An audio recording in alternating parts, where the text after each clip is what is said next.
ঢাকার আশপাশে যারা আছে তাদেরকে কেন্দ্র করে march to Dhaka camp, march to Jamuna, এই দখলদার ইউনিট সরকারের পদত্যাগের দাবিতে এই গোপালগঞ্জে নির্বিচারে সাধারণ মানুষ ছাত্র জনতা হত্যার প্রতিবাদে মার্চ টু যমুনা কর্মসূচি এটি আপনার।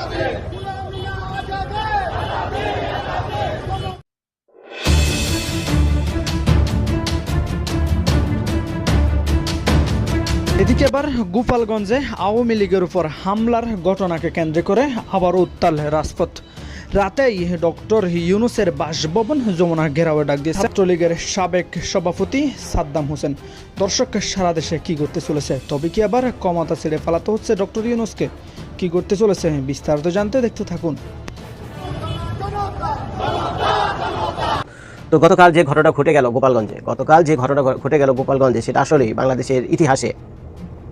বাংলাদেশের ইতিহাসে মানে আরেকটা স্মরণীয় দিন হয়ে রইল। কারণ হলো শেখ হাসিনা সরকারের পতনের পর বাংলাদেশ সেনাবাহিনীর হাতে, তারপরে বাংলাদেশের বিজিবির হাতে, বাংলাদেশের পুলিশের হাতে এই প্রথম কোনো রাজনৈতিক সহিংসতায় 5 থেকে 6 জন মানুষ মারা গেল। এই যে 11-12 মাস এই যে স্বাধীন হয়েছে না, দ্বিতীয়বার স্বাধীন হয়েছে না গত বছর 5ই আগস্ট নাকি। তো 5ই আগস্ট থেকে যদি 2025 সালে এই পর্যন্ত হিসাব করেন প্রায় 1 বছরই হয়, 1 বছরের বেশি হয়। তো ভাই, সেনাবাহিনীর হাতে তো রক্তের দাগ লেগে গেল। বেগম খালেদা জিয়াকে অসংখ্য ধন্যবাদ জানাচ্ছি। আমি মনে করি দেশপ্রেমিক রাজনীতিবিদদের তালিকা করলে ওনার নাম অবশ্যই সবার উপরে থাকবে বলে আমার দৃঢ় বিশ্বাস। এই বেগম খালেদা জিয়াই বলেছিলেন গোপালগঞ্জের নাম পাল্টে ফেলা হবে। কারণটা কি? একজন নারী, একজন দেশপ্রেমিক রাজনীতিবিদ কতটা দূরদৃষ্টি সম্পন্ন হলে এই কথা বলতে পারেন, চিন্তা করে দেখেছেন? থেকে 10 বছর সময় দিতে চেয়েছিলাম যদি তারা বৈপ্লবিক কোনো পদক্ষেপ নিত।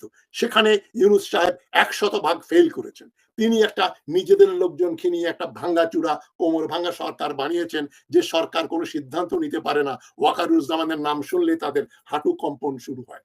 ইউনূস সরকারের কাছে আমি কিছু আশা করি না। আসসালামু আলাইকুম রহমতুল্লাহ, সবাই কেমন আছেন? আশা করি সবাই অনেক অনেক ভালো এবং সুস্থ আছেন। সবাইকে স্বাগতম জানাচ্ছি আমাদের আরেকটা ভিডিওতে। প্রতিদিনের মতো আমি আপনাদের সিরিয়াত ফারুকি। আপনারা জানেন গতকালকে রাজনৈতিক দল এনসিপি টুঙ্গিপাড়া যাওয়াকে কেন্দ্র করে সেখানে তুমুল সংঘর্ষ হয় আওয়ামী লীগ, ছাত্রলীগ এবং সেনাবাহিনী, পুলিশ সহ। সেখানে তুমুল একটা অস্থিতিশীল একটা পরিস্থিতি তৈরি হয়েছে। ইতিমধ্যে সে পরিস্থিতি মোকাবেলায় রীতিমতো সেখানে কারফিউ জারি করেছে সরকার। এদিকে এমন যখন পরিস্থিতি, তখন সারা দেশে শুরু হয়েছে তুলফার। এদিকে এনসিপি সারা দেশে রীতিমতো বিক্ষোভের ডাক দিয়েছে। আবারও উত্তপ্ত হয়ে উঠেছে রাজনৈতিক অঙ্গন। দর্শক, কি করতে চলেছে আর কি বা হচ্ছে সারা দেশে, সে বিষয়টাকে কেন্দ্র করে আজকের ভিডিওটা। আপনারা ইতিমধ্যে ভিডিওর শুরুতে বেশ কিছু অংশ বিশেষ দেখেছেন, যে অংশ বিশেষগুলো দেখে ইতিমধ্যে বুঝতে পেরেছেন আজকের ভিডিওটা কতটা গুরুত্বপূর্ণ হতে চলেছে। তাই এই বিষয়টা নিয়ে আর বেশি বিস্তারিত না বলে আমরা সরাসরি ভিডিওগুলো মাধ্যমে বাকি অংশগুলো বিস্তারিত দেখে আসবো। তার আগে আপনাকে অনুরোধ করবো, যারা আমাদের চ্যানেলটিতে এখন চ্যানেল সাবস্ক্রাইব করে সাথে থাকবেন। যারা আমাদের সাবস্ক্রাইব করেছেন তাদেরকে অসংখ্য ধন্যবাদ। যারা সাবস্ক্রাইব করেন তাদের উদ্দেশ্যে একটি কথা বলবো, দেখতে থাকুন, দেখতে দেখতে ভালো লাগবে, ভালোবাসা হয়ে যাবে ইনশাআল্লাহ। দর্শক, আর বেশি কথা না বলে আমরা এখানে ধারাবাহিকভাবে ভিডিওর বাকি অংশগুলো একটু বিস্তারিত দেখে আসবো। বেগম খালেদা জিয়াকে অসংখ্য ধন্যবাদ জানাচ্ছি। আমি মনে করি দেশপ্রেমিক রাজনীতিবিদদের তালিকা করলে ওনার নাম অবশ্যই সবার উপরে থাকবে বলে আমার দৃঢ় বিশ্বাস। এই বেগম খালেদা জিয়াই বলেছিলেন গোপালগঞ্জের নাম পাল্টে ফেলা হবে। কারণটা কি? একজন নারী, একজন দেশপ্রেমিক রাজনীতিবিদ কতটা দূরদৃষ্টি সম্পন্ন হলে এই কথা বলতে পারেন, চিন্তা করে দেখেছেন? তিনি জানতেন এই আওয়ামী লীগ কোনো বাংলাদেশপন্থী রাজনৈতিক দল নয়। এটা হচ্ছে ভারতের একটা এক্সটেন্ডেড শাখা বাংলাদেশে, যারা ভারতীয় আধিপত্যবাদ, মোদির আধিপত্যবাদকে বিস্তার করার জন্য এই দেশে রাজনীতি করে। এবং এই যে গোপালগঞ্জ হচ্ছে এই ফ্যাসিবাদের হেডকোয়ার্টার। তিনি জানতেন।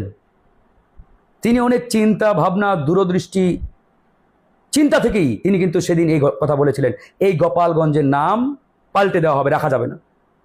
আজকে আমাদের অনেকের মধ্যে গোপালগঞ্জ প্রীতি, প্রেম উথলিয়ে পড়ে।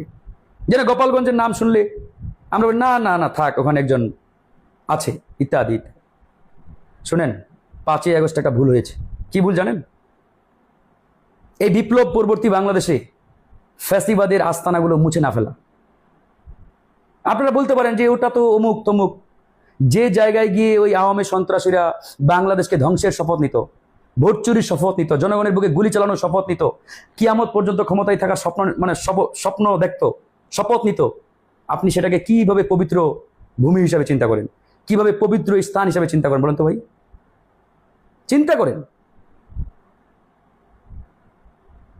এই যে ফ্যাসিবাদের চিহ্নগুলো আমরা রেখে দিয়েছি, উদারতার পরিচয় দিয়ে, সহমর্মিতার পরিচয় দিতে। আর আজকে এই ফ্যাসিবাদের চিহ্নগুলো থেকে কিন্তু আমাদেরকে আক্রমণ করা হচ্ছে, অ্যাটাক করা হচ্ছে। এই জিনিসটা মাথায় রাখতে হবে। বিএনপির অনেক দোষ ত্রুটি ইত্যাদি আছে, আমরা সমালোচনা করছি, কিন্তু বিএনপির মধ্যে হাজার হাজার বাংলাদেশপন্থী দেশপ্রেমিক নেতা আছে, কর্মী আছে, এটা অস্বীকার করা যাবে না। জামাতের মধ্যে লক্ষ লক্ষ হাজার হাজার দেশপ্রেমিক নেতা কর্মী আছে, ইসলামী আন্দোলনের মধ্যে আছে, গণ অধিকার পরিষদের মধ্যে পুরোটাই কলিজা দেশপ্রেমিক, অন্যান্য দলগুলোর মধ্যেও আছে। কিন্তু আওয়ামী লীগের মধ্যে কোনো বাংলাদেশপন্থী নেতা নেত্রী নাই। যারা আছে তারা ইন্ডিয়াপন্থী, ভারতপন্থী, ইন্ডিয়া প্রেমী। সুতরাং এই যে ফ্যাসিস্ট এবং ফ্যাসিবাদের যে চিহ্ন আস্তানা, এগুলোর প্রতি দয়া করে প্রেম দেখাবেন না। খালেদা জিয়ার সুরে কথা বলেন, গোপালগঞ্জের চিহ্ন মুছে ফেলতে হবে, না হলে টুডে ও টুমরো সবাই ক্ষতিগ্রস্ত হবেন, 100% হবেন। আমি একবারে স্পষ্ট করে আজকে বলে দিয়ে গেলাম, রেহাই পাবেন না, কারণ এই সন্ত্রাসীরা ছাড় দেবে না। এদের বিরুদ্ধে আমাদের ঐক্যবদ্ধ হতেই হবে স্পষ্টভাবে।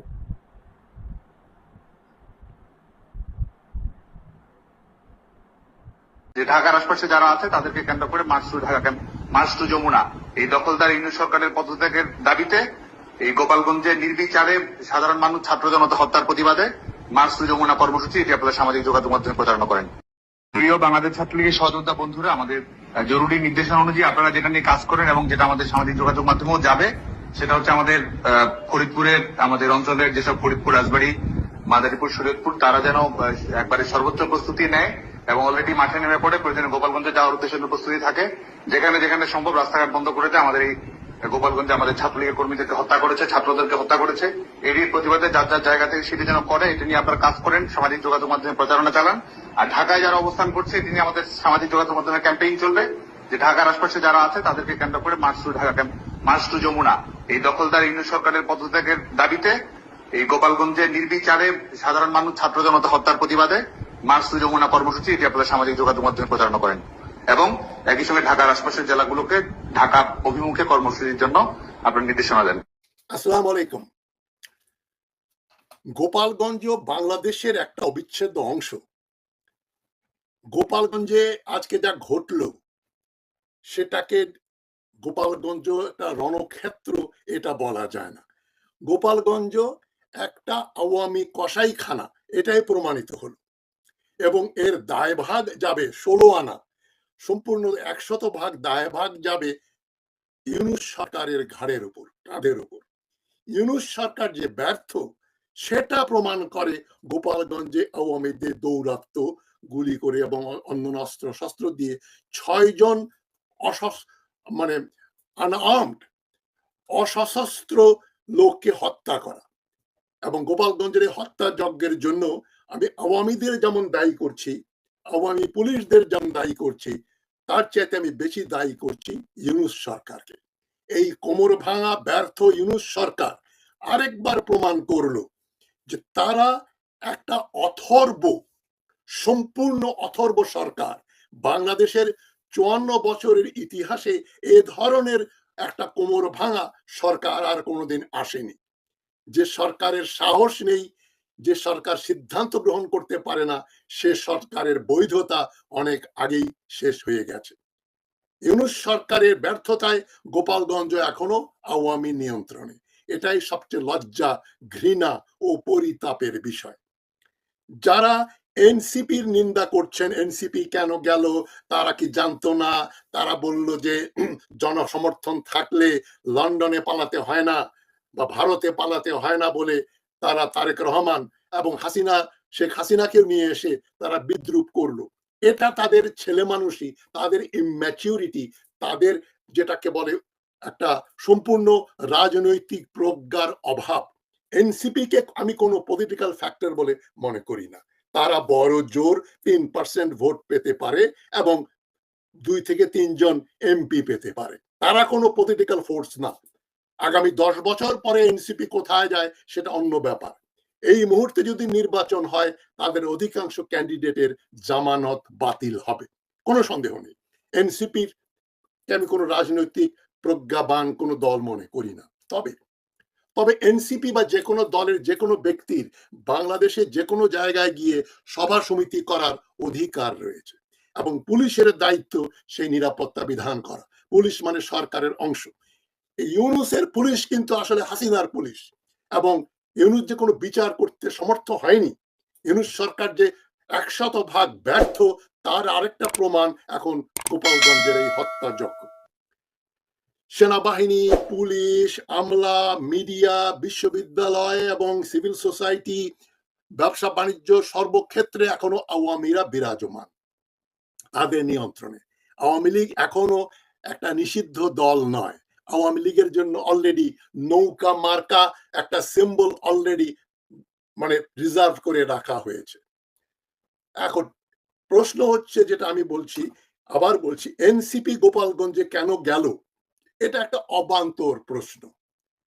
আওয়ামীরা তাদের উপর হামলা করলো কেন? এটাই হচ্ছে সবচাইতে গুরুত্বপূর্ণ দরকারি প্রশ্ন। এবং তার সাথেই চলে আসে তারা হামলা করলো ইউনূসের পুলিশ বাহিনী, তাদের ডিবি, ডিটেকটিভ ব্রাঞ্চ, ডিজিএফআই, যারা সারা দেশের মানুষের বিরুদ্ধে গোয়েন্দাগিরি করে বেড়ায়, ধরে, মারে, হত্যা করে, তাদের তো সক্রিয় হওয়া উচিত ছিল। সুতরাং এনসিপি কে নিন্দা বা উপহাস করার এক ধরনের বিকৃত মানসিকতা আমি লক্ষ্য করেছি। আমি সোশ্যাল মিডিয়াতে দেখলাম, ফেসবুকে দেখলাম, বিএনপির অনেকেই খুব খুশি। তারা বলছে এই তো এনসিপি বলেছিল যাদের জনসমর্থন রয়েছে তাদেরকে দিল্লিতে বা লন্ডনে থাকতে হয় না, পালিয়ে বেড়াতে হয় না। এটা একটা ঔদ্ধত্যপূর্ণ তাদের বক্তব্য। এনসিপি কে আমি 2 পয়সা দাম দেই না, এটা কোনো রাজনৈতিক দল না, সুতরাং তাদের সমস্ত উক্তিকে আমি ড্রেনে ফেলে দিচ্ছি। এনসিপি এখানে ফ্যাক্টর না। ফ্যাক্টর হচ্ছে বাংলাদেশের কিছু লোক যদি এক জায়গায় সভা করতে যায়, সেই তাদের নিরাপত্তা বিধানে সরকার ব্যর্থ হয়েছে। 6 জন মানুষকে হত্যা করেছে আওয়ামীরা এবং পুলিশ চুপচাপ বসেছিল। এনসিপির নেতাদেরকে আর্মার্ড পার্সোনাল ক্যারিয়ার এপিসিতে করে পালাতে হলো কেন? কেন একটা লোক দেশের যে কোনো জায়গায় গিয়ে সভা সমিতি করতে পারবে না? সেনাবাহিনী না থাকলে এনসিপির অনেক নেতাই হয়তো মারা যেত। এবং সেদিকটায় না গিয়ে এনসিপি কেন গেল? খুব ভালো হয়েছে, খুব ভালো হয়েছে, শিক্ষা পাইছে। এইটা হচ্ছে বিকৃত মানসিকতা, একেবারে অসভ্যতা, বর্বরতা, চাষামি, এবং এটা কোনো রাজনৈতিক প্রজ্ঞার কোনো নির্দেশনা দেয় না। যারা এনসিপি মার খাওয়াতে খুশি হচ্ছে তারা এখন দিন গোনেন ইউনূস সরকারের কৃপায়, এবং ইউনূস সরকারের ভেতরে যে আরেকটা সরকার, যেটা আসল সরকার, ওয়াকারুজ্জামানের কৃপায় এই আওয়ামীরা আবার ঘরে ঘরে ঢুকে 24 জুলাই আগস্টের মতো আবার মানুষ হত্যা শুরু করে না দেয় ভারতের আশীর্বাদে, সেদিকটায় নজর দেন। এনসিপি মার খেয়েছে বলে খুশি হবেন না। আপনারা আওয়ামীদের মার খাওয়া থেকে নিজেদের রক্ষা করতে পারবেন কিনা সেটা নিয়ে চিন্তা করেন। দেশের সার্বভৌমত্ব, স্বাধীনতা টিকবে কিনা সেটা নিয়ে চিন্তা করেন। ওয়াকারুজ্জামানের সরকার 100% ভারতপন্থী, আওয়ামীপন্থী। তাদের কাছ থেকে আমরা কিছু আশা করি না। সেনাবাহিনীর নিচের দিকের অফিসার এবং সৈনিকেরা যেহেতু আওয়ামী ও ভারত বিরোধী, তাই এনসিপির লোকগুলো জান নিয়ে পালাতে পারল। এই জন্য আমরা সেনাবাহিনীকে, এই নিচের দিকের লেফটেন্যান্ট কর্নেল বিলো, তাদেরকে আমরা ধন্যবাদ জানাতে পারি। তারা না থাকলে এখানে আরো বড় ধরনের হত্যাযজ্ঞ হতো। সুতরাং আমি ইউনূস সরকারের উপরে কালকে আজকে একটা ভিডিও ছেড়েছি। লোকজনের তাৎপর্য বুঝতে পারেন না, ভিডিও টাইটেল দেখেও বোঝেন না। সেখানে আমি বলেছি ইউনূস সরকারকে সংস্কার নয়, বিচার করতে হবে এবং অবিলম্বে নির্বাচন দিতে হবে। সংস্কার করে কোনো কিছু অর্জন করা যাবে না। সংস্কারের জন্য ইউনূস সরকারকে 5 থেকে 10 বছর সময় দিতে চেয়েছিলাম, যদি তারা বৈপ্লবিক কোনো পদক্ষেপ নিত। সেখানে ইউনূস সাহেব 100% ফেল করেছেন। তিনি একটা নিজেদের লোকজনকে নিয়ে একটা ভাঙ্গাচুরা, কোমর ভাঙ্গা সরকার বানিয়েছেন, যে সরকার কোনো সিদ্ধান্ত নিতে পারে না। ওয়াকারুজ্জামানের নাম শুনলে তাদের হাঁটু কম্পন শুরু হয়। ইউনূস সরকারের কাছে আমি কিছু আশা করি না। তাদেরকে সংস্কার বন্ধ করে যে কোটি কোটি টাকা খরচ করেছেন, গচ্চা গেছে গেছে, আর নয়, এখন নির্বাচনের কথা বলে। তো গতকাল যে ঘটনা ঘটে গেল গোপালগঞ্জে, সেটা আসলেই বাংলাদেশের ইতিহাসে মানে আরেকটা স্মরণীয় দিন হয়ে রইল। কারণ হলো, শেখ হাসিনা সরকারের পতনের পর বাংলাদেশ সেনাবাহিনীর হাতে, তারপরে বাংলাদেশের বিজিবির হাতে, বাংলাদেশের পুলিশের হাতে এই প্রথম কোনো রাজনৈতিক সহিংসতায় 5 থেকে 6 জন মানুষ মারা গেল। 5 থেকে 6 জন মানুষ মারা গেল। এই যে 11-12 মাস এই যে স্বাধীন হয়েছে না, দ্বিতীয়বার স্বাধীন হয়েছে না গত বছর 5ই আগস্ট নাকি, তো 5ই আগস্ট থেকে যদি 2025 সালে এই পর্যন্ত হিসাব করেন প্রায় 1 বছরই হয়, 1 বছরের বেশি হয়। তো ভাই সেনাবাহিনীর হাতে তো রক্তের দাগ লেগে গেল, সেনাবাহিনীর হাতে রক্তের দাগ লেগে গেল। তো এগুলো কইরা আমাদের যে এনসিপি পার্টিটা আছে, আমাদের কিংস পার্টি, ন্যাশনাল কি এনসিপি, ন্যাশনাল সিটিজেন পার্টি নাকি নাম, তো তারা কি পাইলো এগুলো কইরা? আমি যে বারবার বলি না বাংলাদেশকে আপনারা সিরিয়ার দিকে নিয়ে যাচ্ছেন, সিরিয়ার দিকে নিয়ে যাচ্ছেন, সিরিয়াতে এক্স্যাক্টলি এগুলোই ঘটছিল। সরকারি দলের সাথে বিরোধী দলের সাথে ফাইট, মাসের পর মাস বছরের বছর, আবার বিরোধী দলের সাথে বিরোধী দলের ফাইট, মাসের পর মাস বছরের বছর। এবং এই ফাইটকে কেন্দ্র করে আশেপাশের যত সন্ত্রাসী সংগঠন আছে, আমেরিকা আছে, রাশিয়া আছে, চীন আছে, আর কে আছে কে জানে, আইসো একেবারে সাত্তানাশ করে দিচ্ছে রাশিয়া সিরিয়াকে। এখন এই মুহূর্তে যদি আপনি সিরিয়াতে যান বা গুগল ম্যাপে দেখেন, পুরা যে সিরিয়ার যে রাজধানী অল্প কয়টা বিল্ডিং বেঁচে রয়েছে, বাকিগুলো সবই মারপিট করে আর মানে বোম্বেরা নিজেরা মারপিট করে পুরো শহরের পর শহর শেষ করে দিয়েছে। লক্ষ লক্ষ মানুষ মারা গেছে, লক্ষ লক্ষ মানুষ মারা গেছে, গুগলে সার্চ না পাইবেন। তো এই ভয়টা আমরা প্রথম দিকে করে আসছি যে বাংলাদেশে এই ধরনের কাহিনী হয়ে যায়। এবং এখন তো বর্তমানে বাংলাদেশের বাপ মা ছাড়া, সিরিয়াতে তাও তো একজন সরকার ছিল, বাসার সরকার ছিল, কিন্তু বাংলাদেশে এই মুহূর্তে বাপ মা ছাড়া কোনো মানে কোনো অপরাধ, কোনো অন্যায়ের জন্য কোনো বিচার আপনারা দেখেন, কোনো র্যাপিড অ্যাকশন আপনারা দেখেন, যদি কোনো কারণে ফেসবুকে নিউজটা ভাইরাল হয়। তাই এই যে দেখেন মিডফোর্ড হসপিটালের সামনে যে ঘটনা ঘটলো, মরে গেছে কবে, একদিন আগে, কোনো পত্রপত্রিকা একটা নিউজ পর্যন্ত নাই ভাই। কষ্ট লাগে, বুঝছেন, কষ্ট লাগে। এইসব কথা যখন বলতে চাই, অন্যায়ের বিরুদ্ধে যখন কথা বলি, তখন একদল লোক আছেন আপনারা বলেন, আমি বলে আওয়ামী লীগের দালাল। এই যে আমি এত বছর ধরে ফেসবুক ইউটিউবে আছে, কোনোদিন দেখছেন আওয়ামী লীগের গুণগান গায় বা ভিডিও টিডিও করার জন্য ইত্যাদি? উত্তর তুলুন না। আমি কারোই গুণগান গায়ে ভিডিও টিডিও করি না। যদি ভালো করে তো ভালো, ভালো যদি করে তাহলে সেটা মাইক দিয়ে প্রচার করার কিছু নাই। যদি মন্দ কিছু করে তাহলে এটা ভুলতে আপনাকে হবে, আর নাহলে কি হবে, এটা বিরাট বিপদ হয়ে দাঁড়াবে আপনাদের জন্য। আমি বাংলাদেশে একটা খাইও না, বাংলাদেশে যাইও না, বাংলাদেশের সাথে আমার তেমন কোনো অর্থনৈতিক রাজনৈতিক সম্পর্ক না। আমি একজন আমেরিকান ভোটার, আমার পোলাপান এখানকার কলেজ ইউনিভার্সিটিতে পড়ে। আমি যা কিছু বলি, এই যে সময়, এত মূল্যবান একটা সময়, সকাল ঘড়িতে এখন 10:30 বাজে, কাস্টমার বাইরে দাঁড় করে রাখি আপনাদের জন্য ভিডিও করতেছে 5-7 মিনিট। কি ভাই, আমার ব্যবসার ক্ষতি হয় না, আমার টাইমের ক্ষতি হয় না, কিন্তু তারপরে বলি কেন, বলি হলো আপনাদের ভালোর জন্য। তো এখন এই যে এনসিপি দলটা বাংলাদেশের 64 জেলাতে তারা তাদের করবে আর কি, পথযাত্রা, রথযাত্রা, আর কি যাত্রা আছে নাকি, লং মার্চ টন মার্চ, হ্যান করবে ত্যান করবে, কর ভাই, ভালো কথা, তাহলে না করছে কি কর। কিন্তু গোপালগঞ্জ তো একটা বিপজ্জনক জায়গা ছিল, দগদগে ঘা তাদের বুকে। গোপালগঞ্জবাসীদের বুকে হলো দগদগে ঘা। বাংলাদেশে উল্টায় ফালান, পাল্টায় ফালান, বাংলাদেশে আগুনে পড়ুক, ভূমিকম্পে শেষ হয়ে যাক, অগ্নিগিরি অগ্নুৎপাত হোক, যাই কিছু হোক না কেন, সরকার আসুক, সরকার যাক, কিন্তু গোপালগঞ্জ থেকে আওয়ামী লীগই পাস করবে। ভাই আপনারাও জানেন, আমিও জানি, গোপালগঞ্জ থেকে কে পাস করবে? যদি 2-4 জন লোক দাঁড়ায়, ওই আওয়ামী লীগের লোকই পাস করবে, বাকিগুলো চামড়া একজনের থাকবে না, পিঠের চামড়া একজনের থাকবে না। কথাটা আমি বলে রাখলাম ভাই। এইগুলো বর্তমানে বাংলাদেশের অবস্থা। ভিডিও দেখার জন্য সবাইকে ধন্যবাদ। প্রিয় দর্শক, কিন্তু আপনারা সবাই দেখেছেন ভিডিও দেখে আশা করি অনেক তথ্য জানতে পারছেন। বাংলাদেশের যে চলমান পরিস্থিতি চলতেছে, রাজনৈতিক যে অস্থিরতা চলতেছে সারা দেশে, সেটা নিয়ে আপনারা ইতিমধ্যে দেখেছেন বিস্তারিত। এই বিষয়গুলো আপনারা অনেকজনের বক্তব্য শুনেছেন, তাদের বক্তব্যগুলো প্রসঙ্গে বা তাদের বক্তব্যগুলো আপনাদের কোনো মূল্যবান মতামত অবশ্যই কমেন্ট করে জানাতে ভুলবেন না। এরকম সাথে থাকার জন্য সবাইকে অসংখ্য ধন্যবাদ। ভিডিও ধৈর্য সহকারে দেখার জন্য সবাইকে অসংখ্য ধন্যবাদ জানিয়ে এখানে শেষ করবো আজকের ভিডিওটি। ভালো থাকবেন, সুস্থ থাকবেন, আর আমাদের চ্যানেল নতুন থাকবে অবশ্যই চ্যানেল সাবস্ক্রাইব করে সাথে থাকবেন। ভালো থাকবেন, সুস্থ থাকবেন। আল্লাহ হাফিজ।